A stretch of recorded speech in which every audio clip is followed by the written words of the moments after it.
Kikosi cha Simba Sports Club kinawasili hivyo katika dimba la Benjamin Mkapa, Dar es Salaam. Kumbuka hii leo majira ya saa 2 usiku watakuwa na mchezo wa pili wa ligi kuu ya NBC, ambapo watakuwa wanawaalika Namungo kutokea kule Ruangwa.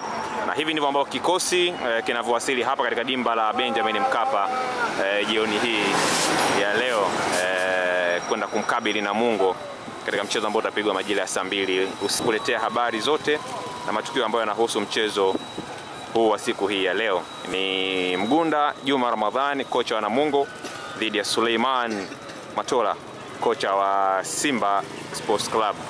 Na mchezo huu pengine kiangaliwa kwa ukubwa wake kwa ule utani mara baada ya jana Young Africans kutoa suluhu ya bila kufungana. Kwa hiyo wale ambao wanapenda utani hii leo watakuja kuangalia hapa, je, mnyama naye ataweza kupata chochote kitu? Yote na mengineo ni kusubiri dakika 90 ili kuweza kufahamu nini ambacho kitajiri kutokea hapa Benjamin Mkapa, Dar es Salaam.